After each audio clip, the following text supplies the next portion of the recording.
So Tsgabu, I'll ask you just talk to me the whole time, but can you introduce yourself? Yeah, my name is Tsgabu Grmay. I am from Ethiopia and I'm ex-professional cyclist on the road. Now I race for in gravel for Team Amani and I work with different parts, the coaching part with the management and also riding and racing for Amani on the gravel. So yeah, this me. Yes. So Tsgabu, you have a very interesting background. You're one of the pioneers for African cycling coming into the European sea.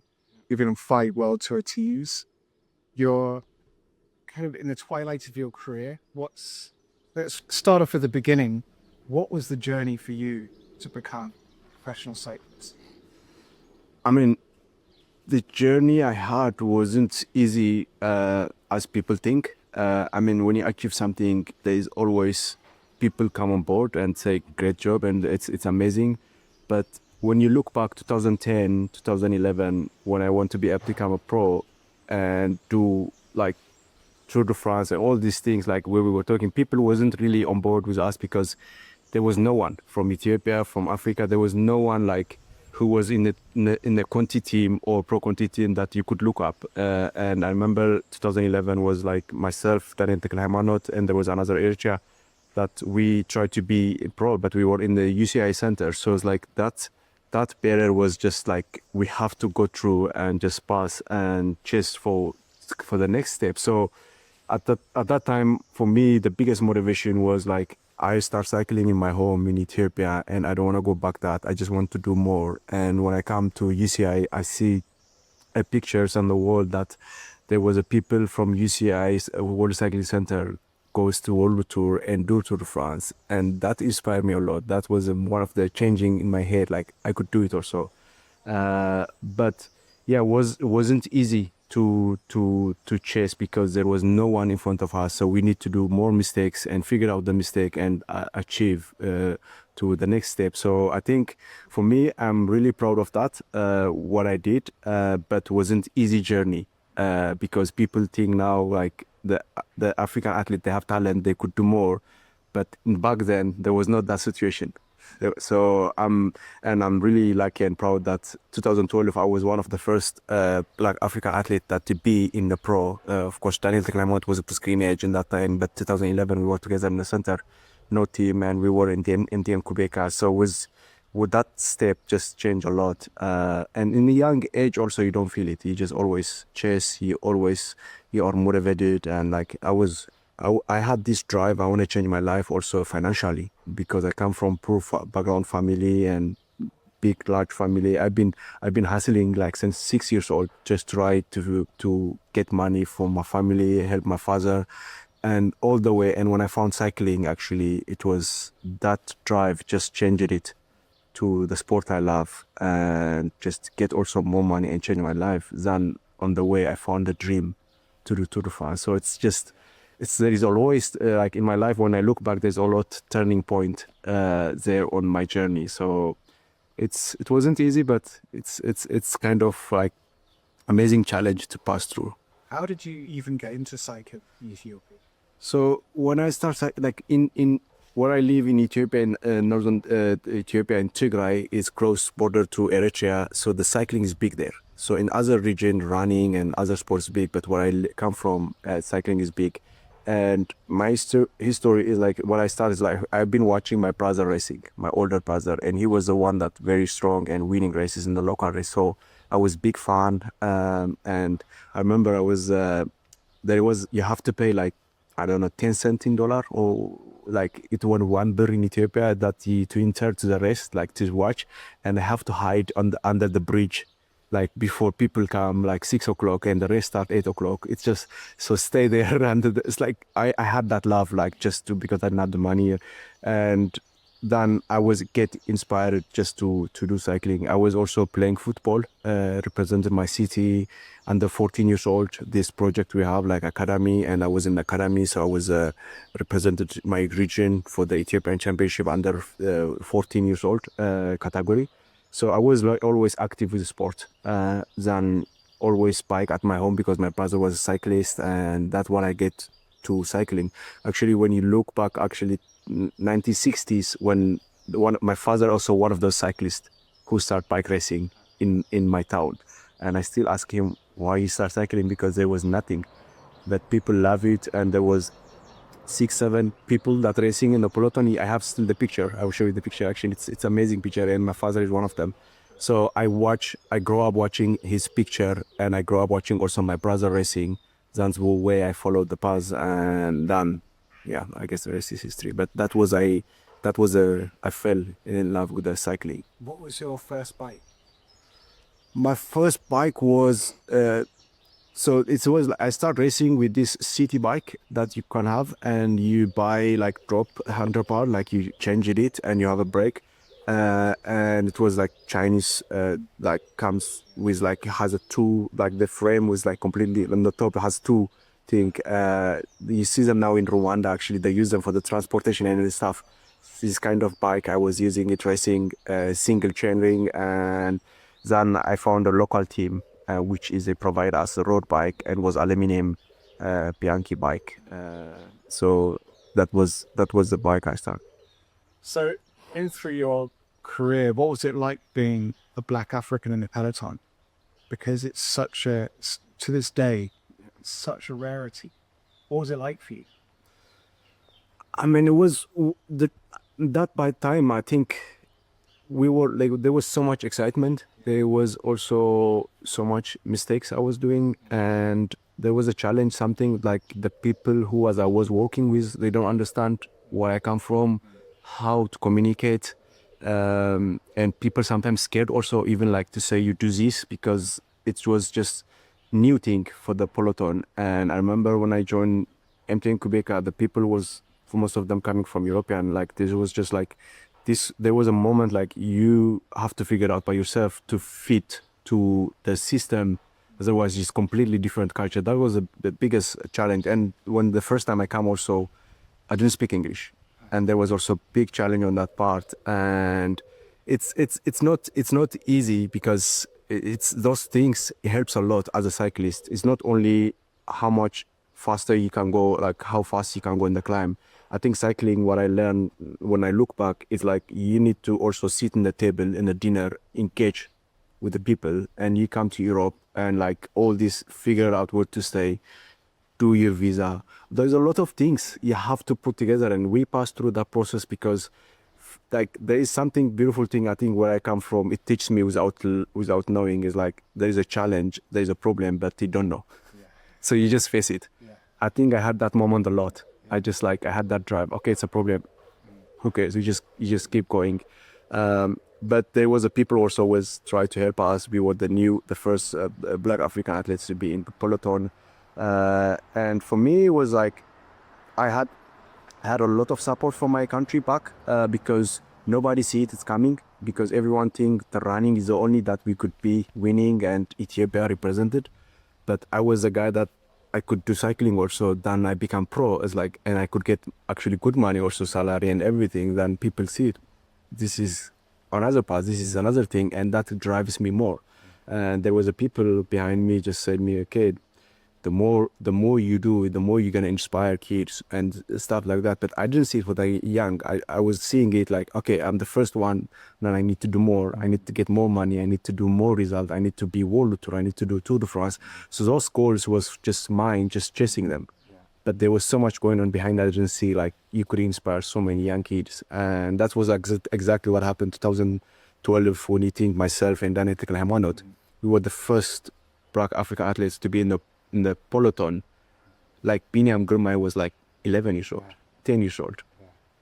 The process when you see after 13 years, it's just that process helped, because that change, that belief, it just already people was changing mind. We could do it, and the people come on board like to support you. Because I remember when I said I want to be a pro, I want to do Tour de France, people was laughing on me because they don't see it. And they were right. But I see it and I want to do it, and I don't know how to do it, but I have that dream, like I want to do it. And then like when you step up, then people come on board. Okay, maybe you could do it. Like, and when I become especially jump toward Lampre, then like people start to believe, okay, And people, even like the people that I trust and I love, they were struggling. Like the dream I had was like extreme. It's just too big. It's just like unreachable.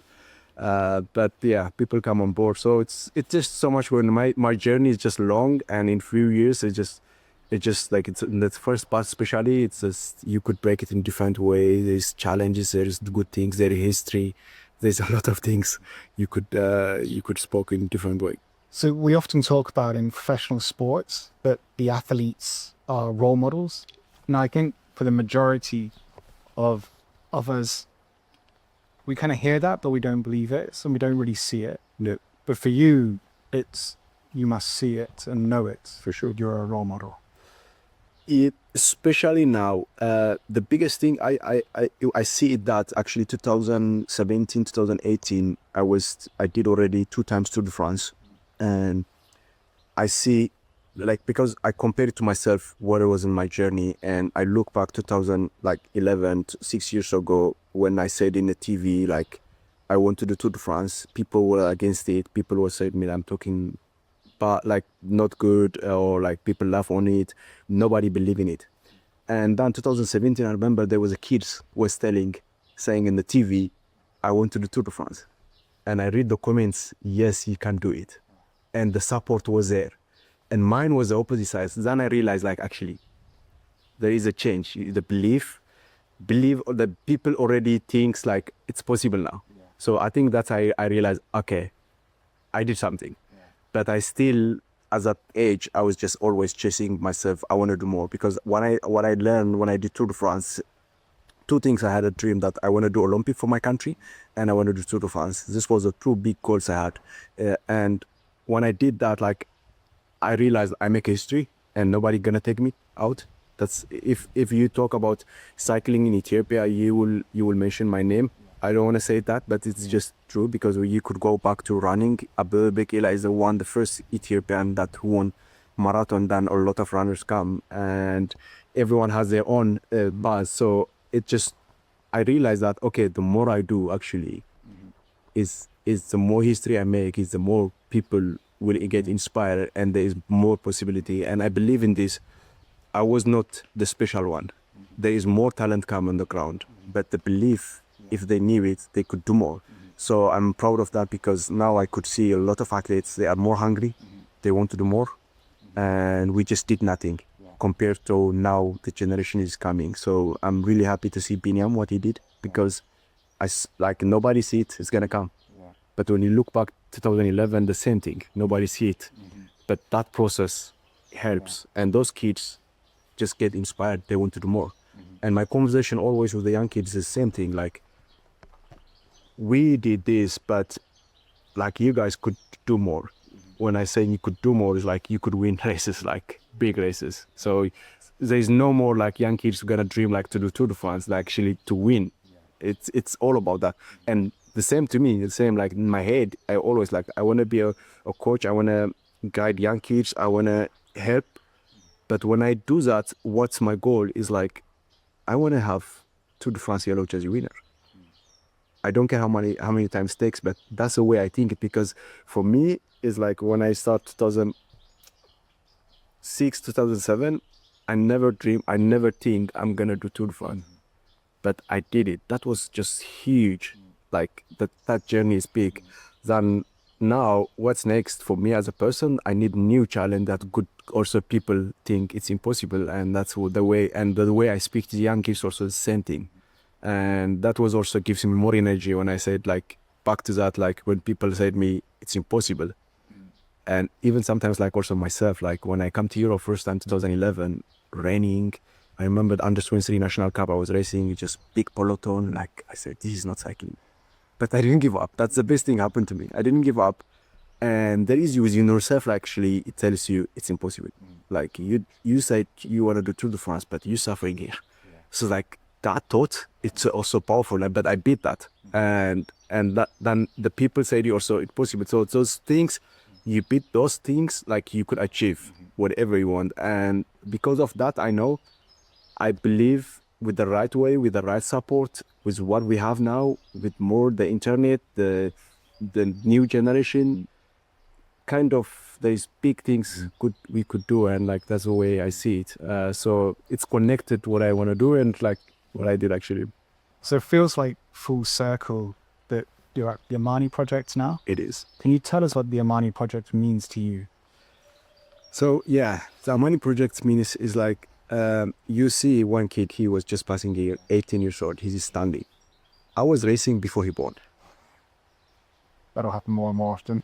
And this is me. I did all my career and still racing with Amani and the young kid that he didn't born when I was starting cycling. And we're racing home one team. And that happens because of Team Amani. It's amazing. I never think there is a team could put us together. With all the support we have from the sponsors, it's just amazing. That's why I become on board immediately when I meet Mike. I contacted him, we spoke. It's just I have to be part of the project because I had that dream. I want to build a team and I want to coach and work with kids, just share my experience. I have done so many mistakes, like in my career, and I don't want the new generation gonna make more mistakes. Forget about new things I could bring. Just telling them what I did, my mistake, and what they can have done better. So the less mistake they make, the the more progress they get to. So I was a person that when I was, since 2019, I had my own team in Ethiopia. I was spending, collecting jerseys, bikes. I have small team that they're racing under my name. I tried to do like this already when I was racing. Then I meet Amani, that what they did, what they have in it, and the whole project. Then I said, okay, I'm bored with that and I want to do more. So I think the biggest thing is like I said, there is two things. As a person like me who did a lot of races and come back and like invest, work on that project, but also the project itself has a dream, has a goal.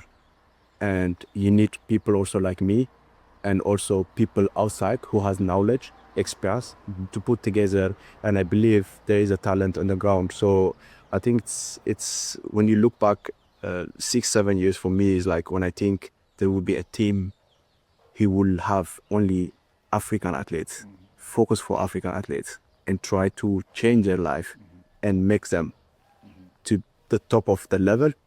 I will say it's impossible, but thanks to the supporters, to the sponsors, they believe in it, and thanks to the people who put it together, it's just amazing for me to see that happening, and I'm really motivated to support this because I just always push for progress.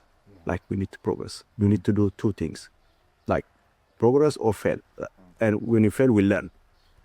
You know, this is always my goal. Just like we need to put, but it comes also from my experience, and the young kids they don't know, they don't see it. But my guy also kind just like I said earlier, there is a people when I go to another team, there was a challenge for me to communicate. People doesn't understand me where I come from. Nobody push me. I could handle more actually, but people was like thinking like they're scared to push me because they don't understand where I come from. But I don't scare that now to push those guys because I know where they come from. So it's like that's happening now is because of Team Amani. It's amazing, and also the name behind it, the idea behind it. I love the whole thing. It's especially here like I don't speak Swahili, but some part of my Ethiopia speaks Swahili. It's like Amani means his peace, and like wow, that's what I want in my country. Actually, I'm begging for it. You know, and this is also there's a big cause behind it. We put together, so it's cool, man. It's amazing. Tell us what it means for you guys to ride on Factor. Yeah, I mean, Factor, I remember this bike 2017 with Ethopian. I remember this Roman Bardet was racing it, and so I know in the peloton this bike. Then my first gravel bike actually Factor. I never rode gravel bike, and I ended up with one of the fastest bike. Like seriously, it's not because I'm riding it. It's just one of the fastest bike because I know the feeling between aero, the climbing, and how fast they are.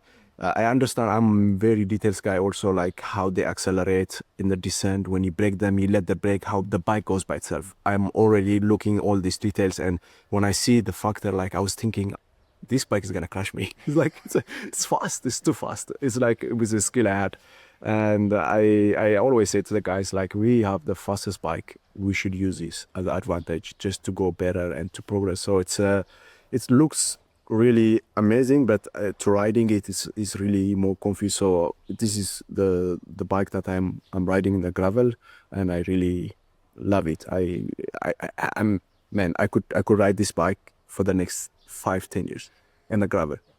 Seriously, how fast it is, it's insane for me. So, and I see the other bikes also, how they look, how like the reaction them and everything. I spoke to other guys. I think we have the fastest bike on the gravel, and it's what the factory doing with the painting also is cool. Every factory bike you see on the road, like you look at 2 times. Seriously, like you sometimes you come behind, you don't see the name, and you look at it's beautiful. It's like, what is this? It's nice, man. So for you now, coming into the gravel scene, it's changed so much so quickly. I mean, I was at Santaval earlier in the year and was just, may as well be World Tour race. Yeah, What's your experience? Are you just enjoying it? Are you able to enjoy it? I'm really enjoying it because I've been in the road already, was changing since 2020. I was racing in the road 2012 to 2020 actually. I know that's journey, and after 2020, the change also I know in the peloton, how stressful they are, like all the numbers. So where I come from, I think still gravel for me is okay, and I kind of also like it because I have the passion. I feel like I'm learning again, new skill, new things. I'm really motivated to do it. But the fighting, people complain about it. I don't see it, because I know like the gravel racing, you need to be in front. If you stuck top 30, you struggle with the positioning, cornering, losing power. So I immediately last year I make those mistakes, and I figured out this year okay, until I dead, I'm in front. I am top 5. Nobody gonna take me. I have the number and I'll be there. So I kind of easy for me just compared to the road. But the change, I could see it, especially from the people I hear, because I joined last year. This year was in Santaval was crazy, and I will imagine in Traka is gonna be insane, the same thing. So I see also people become more serious, and which is good. It's beautiful sport. It's amazing event. I like it. The whole thing about gravel, like you control yourself, you race for yourself, the decision you make, the registration, picking up the race. Because on the road you don't have that experience. You become like a kid, like you go in the bus, you come out, people do everything for you. But the gravel experience is different, and you go outside with your mat, you have fun, you speak with the fans. It's just different experience. There is a life. There's a lot of things outside. So I just love the experience. But the racing, I think, I don't know, because I'm so motivated. I didn't win a lot of races in the road, and I kind of give me energy. I want to win, and the other things also, there is a lot of kids look up to me, and in Ethiopia there was no one who was thinking to do gravel. Now this year, people change now. We want to do gravel because they see me. I'm doing gravel and racing, and there's a people who are still focused on the road, but there's athletes. They come up. We want to do gravel, so there is also people who could come to win races in gravel. So I think it's all about also working for yourself. It's my passion. I love riding the bike. I love fighting just to for the victory. But also there's people look up to you and race. And the other things also I see it within Team Amani project is I have to race with those guys, like to share my experience and to see what's going on and everything. Because I had this experience when I do meeting with the riders. I ask them, do you have a question? They normally, sometimes, most of them, they don't ask. But you go riding a bike on a training, they ask you, and like, it's a lot of questions come, like, what was it? Like in the meeting, there was no question, but now, so the more you ride with them, you help them more.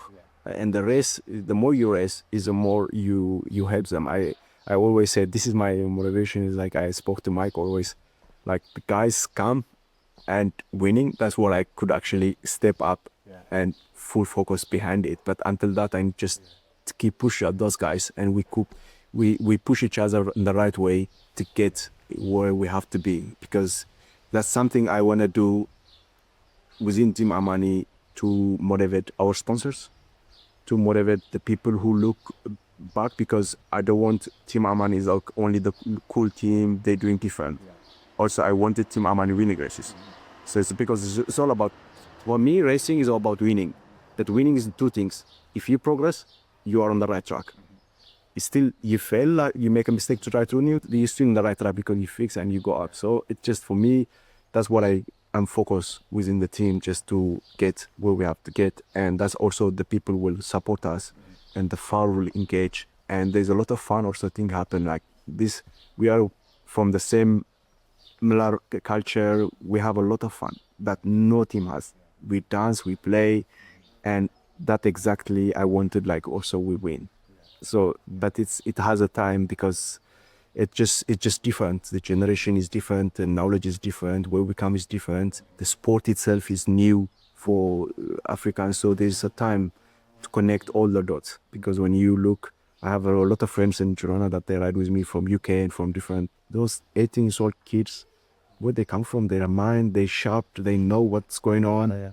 But in our side is completely different. So you need to work a lot of things from scratch, which is that's also the beautiful challenge. People get on board, like I said, you're on the way, but we need to do the process. So, yeah. Well, thank you. Yeah, Tsgabu. thanks. We're very proud that you're on the factor, but I think for the team, it's huge. Yeah. that you're in. Like, honestly, it seems so obvious now that you're part of the team that they can't do it without having you part of it. So, good luck. No, man, thanks. Also, thanks for sponsoring us and believing in this project, because it's just big thing for us. I always said, who is like gonna think like a factor will sponsor African team that tried to grow from the scratch and one of the biggest company in the world. It just and one of the most beautiful bike and fast. It just when I think that, it's just like it's something, the best thing happening for African cycling. And thanks for doing that. And hopefully we're gonna get progress and we're gonna get up there. What I said earlier. And I'm sure it's all about time. Yeah. Thanks for that. Thanks so much.